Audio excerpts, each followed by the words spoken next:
In a previous video, I shared a complete guide to the 4-out-1-in motion offense. I've included a link in the description box down below. Today, I'm excited to dive deeper and share 5 top-notch drills that will help your players master the 4-out-1-in motion offense. These drills simulate real game scenarios and encourage your players to improve their passing, dribbling, finishing, and defense skills. They are designed to help your team internalize the motion offense. So let's get started and explore these drills in detail.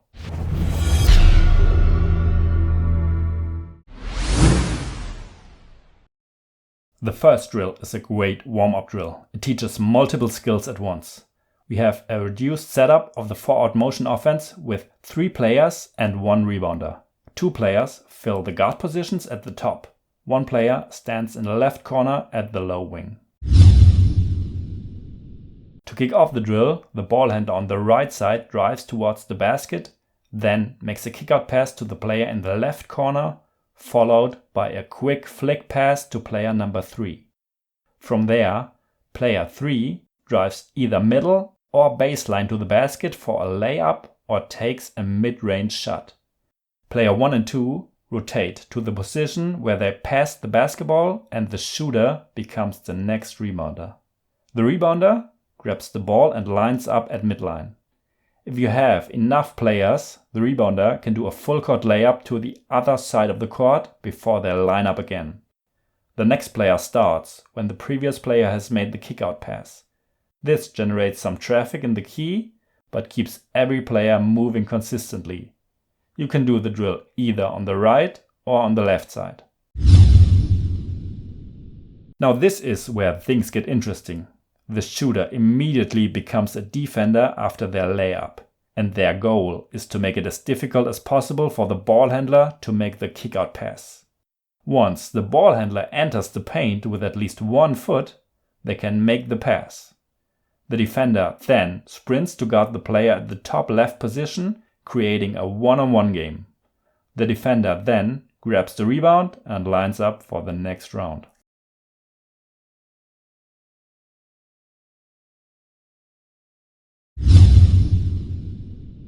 For the next variation, the flick pass can be followed by a screen from the corner player for the top left player to create a pick and roll situation.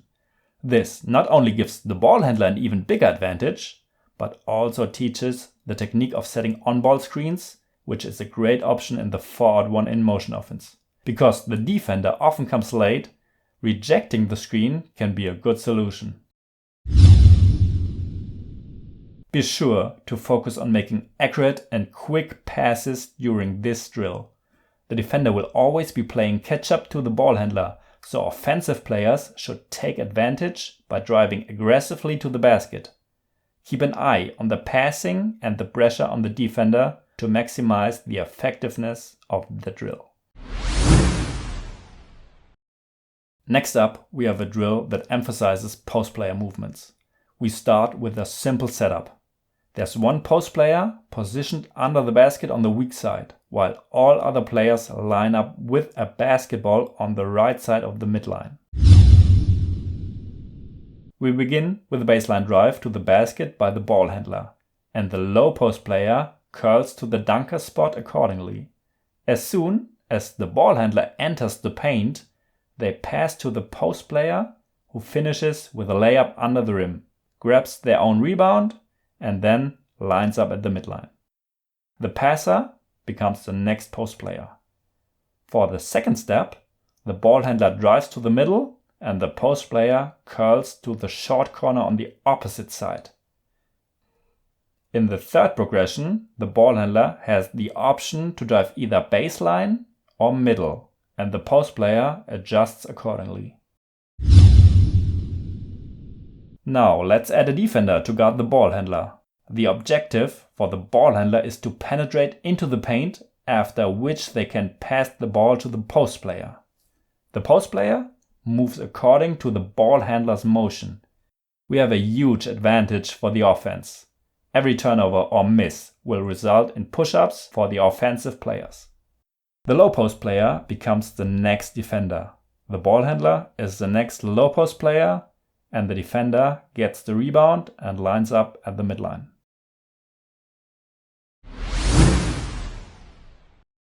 In the next drill, we create a 2v2 game-like scenario.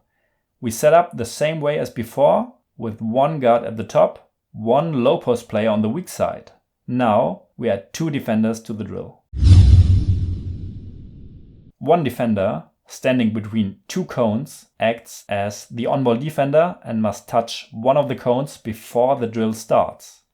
From there, the ball handler can either drive to the basket and finish, or pass to the post player. No other rules apply. The only thing that is predetermined is the setup and touching one of the cones. The rest is a regular 2-on-2 game. The drill goes on until the offense scores or defense gets possession of the ball. Correct post player movements are crucial as they dictate the offensive flow. As long as the curls are done correctly, the offensive players have freedom in their decision making. It's beneficial for smaller players to try out the post position to gain a better understanding of the role. The next drill teaches perfectly the motion for the perimeter players. It's about the basic cutting and filling the open spots. We have 1 player at the top and 2 players on the lower wing positions. All other players line up at the midline. I like to put some cones on the court to make it more game-like. We start with a powerful dribbling from the ball handler through the cones and a pass to the right wing. After the pass, the player at the top makes a basket cut through the key to the lower wing position on the weak side. Player number 2 and 3 fill the open spots at the top and at the wing. Player 3 receives the pass at the top and drives to the basket for an easy layup. The passer grabs the rebound and lines up at the midline. The next round can begin. The shooter takes the rebounder position. Looks simple, but the players will need some time to internalize this basic motion.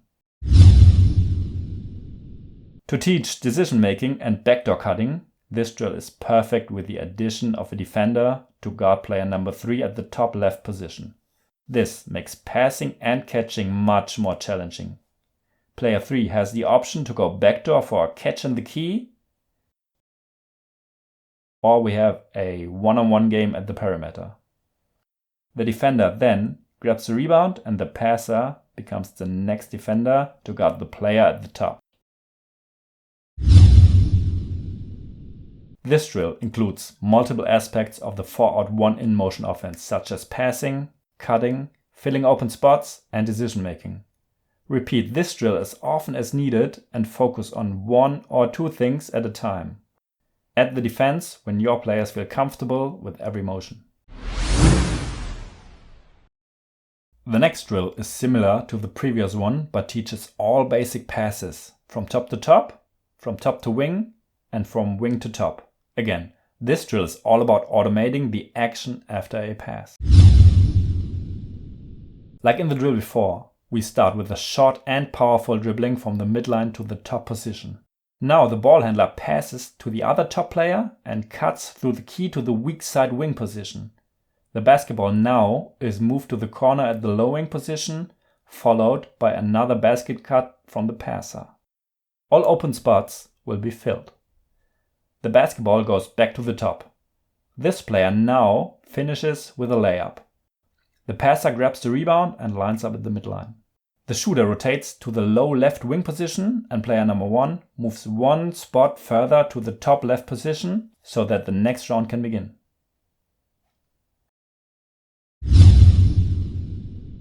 We can combine drill number 4 and 5 by having the ball handler decide whether to pass left or right.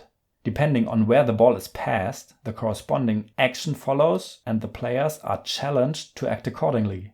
If the ball is passed on the right side, we run drill number 4. If the ball is passed on the left side, we run drill number 5. Some players may stay in the drill for several rounds before they come to the rebounding position and exit. The key focus of this drill is on making accurate cuts after passing the ball. The main objective is to ensure that all players pass, cut, and fill the positions correctly. It's important to practice this until it becomes second nature before diving into more technical aspects of the drill. These drills are fun and motivating for the players. we have dribbling, we have passing, we have finishing, we have defense, and we have decisions to be made. Go step by step. Once your team has mastered one drill, proceed to the next drill. If you liked the video, don't forget to hit the like button and check out my other videos with a lot more drills. See you next time.